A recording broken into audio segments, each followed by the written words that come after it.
Hello, fellow patriots. I wanted to make a quick video to address something that I just want to make categorically clear. As a YouTuber and someone who is on social media, I don't want to mislead anyone about my political leanings and why I believe what I believe. First and foremost, I want to say that I'm a constitutionalist. I consider myself a conservatarian, if I had to put a label on it. I'm open to reasoned discourse about certain issues, as long as those issues don't have to do with the explicit inherent rights that are gifted by God and that the United States government has no control over. Inalienable rights. I did not vote for President Donald Trump in the primaries. In the past, I had been a sort of maybe a neoconish, and I think that was for lack of information on foreign policy and because I hadn't done enough research at that point. Now I consider myself more of a nationalist, a Western chauvinist, if you will. As human beings, we think in binary terms: male, female, left, right, right, wrong, black, white, up, down. That's just how we're programmed. It's how our brains think. It's how humans are. And so we get stuck in this mentality of left versus right. I am open to reasoned debate on a lot of issues. But people who cling to an arbitrary definition of themselves, like Republican or Democrat, and I'm finding this more with people who consider themselves Democrats, need to understand something. In 2016, we were, in this instance, once Trump won the primaries, given a binary choice between possibly the most heinous, corrupt, murderous woman to have ever served in public office and a blustering, arrogant, flawed character who is Donald Trump. Those were the choices we were given. And the plurality, or the majority of Americans, chose Trump. And most Americans don't want to see our president fail. That's not what we want. We want to see our president succeed. And a lot of us thought that this could be the person that America needs right now. And you know what? He's done, regardless of your political leanings, he's done a damn good job. If you're not basing your arguments on, or basing your mindset on emotive argumentation, like his Twitter makes me feel sad, and you're being intellectually honest, Trump has done more to secure the religious rights of Americans, our Second Amendment freedoms,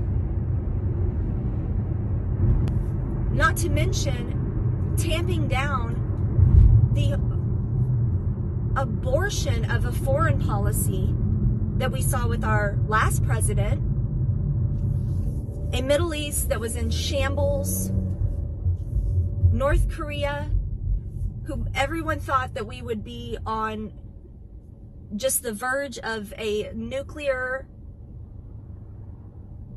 holocaust. He's the first president in the history of America to actually have a meeting with North Korea. 2 at this point. We don't know if it's going to be all,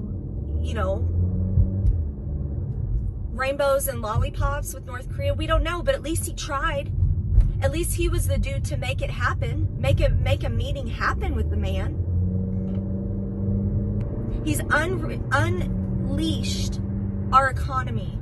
Our economy has gone to places that no one thought it would, and there's no way that you can say that Obama did that. When Obama himself made the snide comment about, oh, what are you going to do? Do you have a magic wand? Well, apparently President Trump was hiding one somewhere, because we saw a 3.2% GDP growth in the first quarter alone this year. Lowest unemployment rates across every single demographic. The lowest unemployment rate cumulatively that we've seen in a half of a century.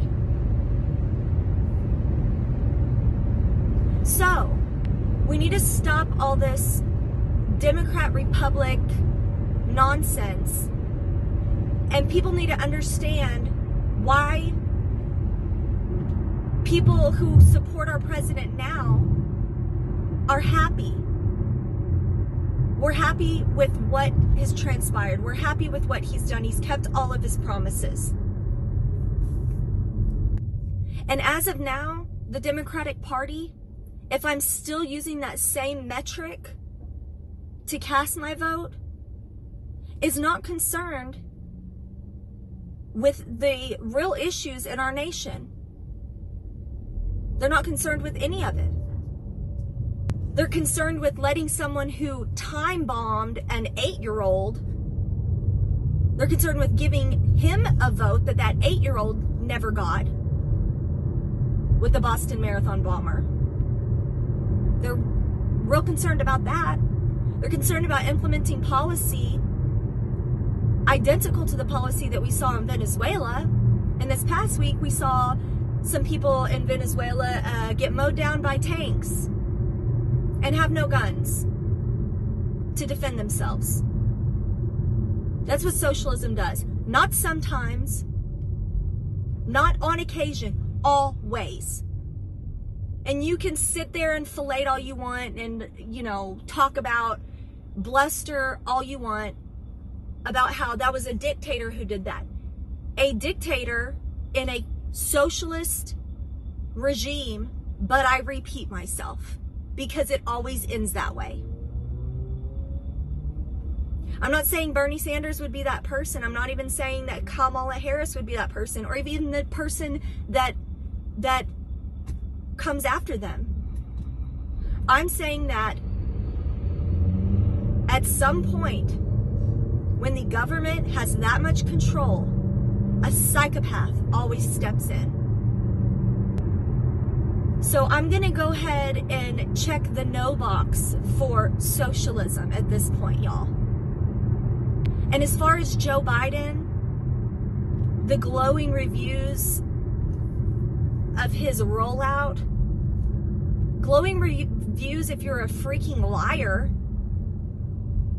The whole nonsense about Charlottesville was debunked. Jake Tapper even admitted that they took Trump's comment completely out of context. He completely disavowed that. So his entire campaign rollout was predicated on a lie. You're lying. That's not what President Trump said. And if you go back and listen to the audio in its entirety, you'll see that. Democrats, if you really want power, get over this intersectionality BS, the socialist BS,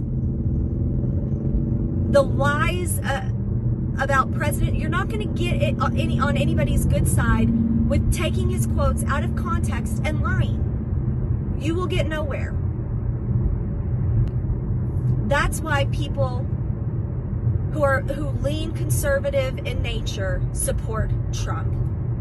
And that's why in 2020, he will win again. Because instead of learning from 2016, Democrats have doubled down and they've gone so far left that you've lost everyone. You're losing everyone. You're losing the independent vote. You're losing all of your voting bloc. You're so radical. Most Americans, believe it or not, don't endorse infanticide. They don't. They don't endorse third trimester up to birth abortions. It's not a popular platform, political platform. So, I just wanted to clear that up. Most of y'all know where I stand, but to any new viewers, that's where I stand. I love this nation. And by God, I'm going to do everything to protect it. I'm going to do everything to protect the Constitution. And the man in office right now isn't a threat to our Constitution. The platform that the Democratic Party's running on most definitely is. And that's all I got for today. I love y'all. I hope you have a great weekend. I'll talk to you real soon. Bye.